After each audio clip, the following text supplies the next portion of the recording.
सध्या मी गोव्याच्या एका पोलिंग सेंटरमध्ये आहे आणि हे पोलिंग सेंटर याला हरित किंवा ग्रीन पोलिंग स्टेशन किंवा इको फ्रेंडली पोलिंग स्टेशन आपण म्हणतो आणि इथं आपण पाहतो use us to keep our planet green अशा प्रकारचं वक्तव्य इथं लिहिलं गेलं आहे आणि हे सगळे मतदाता सीएम आल्यामुळं इथं आलेले आहेत आणि या महिलांसोबत ते आहेत। या पोलिंग सेंटरला जर आपण पाहिलं तर प्रामुख्याने या पोलिंग सेंटरमध्ये चारी बाजूनं फळं झाडं असं एक हरित पोलिंग स्टेशन केले गेले। हे इनिशिएटिव्ह इलेक्शन कमिशनचं आहे आणि या इनिशिएटिव्हला पाहण्यासाठी गोवा राज्याचे मुख्यमंत्री इथं आले आणि ते इथं लोकांशी भेटले।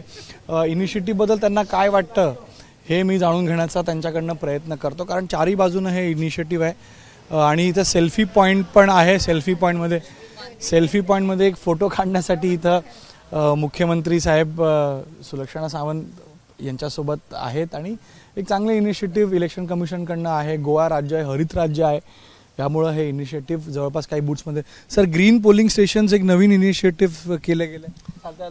खरं म्हणजे मी अभिनंदन करतो इलेक्शन कमिशन ऑफ इंडिया आणि election commission of the Goa. त्याने इनिशिएटिव्ह घेऊन आमच्या आमोण्या गावातला बूथ हा ग्रीन बूथ म्हणून डिक्लेअर केलेला, इको फ्रेंडली बूथ म्हणून डिक्लेअर केलेलं। खरंच गोव्यातली जेवढी फळं आहेत म्हणजे फणस असेल, नारळ असेल, केळी असेल, ही सगळी या ठिकाणी लावून त्याची माटोळी जी म्हणतोय आम्ही, खरं म्हणजे ती गणपतीमध्ये माटोळी तयार करतो। म्हणजे त्याच पद्धतीचं गणेश चतुर्थीमध्ये खूप उत्साहाचं वातावरण असतं गावागावामध्ये, घराघरामध्ये, त्या पद्धतीचं वातावरण या ठिकाणी क्रिएट केलेलं आहे। एक चांगला अवेअरनेस आहे या निमित्ताने इको फ्रेंडली, म्हणजे नवीन मुलं जे आहेत त्यांच्यासाठी हा एक चांगला इनिशिएटिव्ह आहे। मी कॉंग्रॅच्युलेट करतो आमच्या या ठिकाणचे जे बूथ इन्चार्ज आणि बाकी सगळे आहेत त्यांच्यासाठी, कारण खूप चांगलं आणि सुंदर एकदम एक वातावरण या ठिकाणी तयार झालेलं आहे। गोवा राज्य देखील कमर्शियलायझेशन सोबतच पर्यावरणाच्या प्रति खूप जागरूक असतं। आपण त्या डेव्हलपमेंटबद्दल नेहमीच विचार करता की पर्यावरण सुरक्षित राहावं, तर ह्या अनुषंगानं हे पण खूप महत्त्वाचं पाऊल आहे।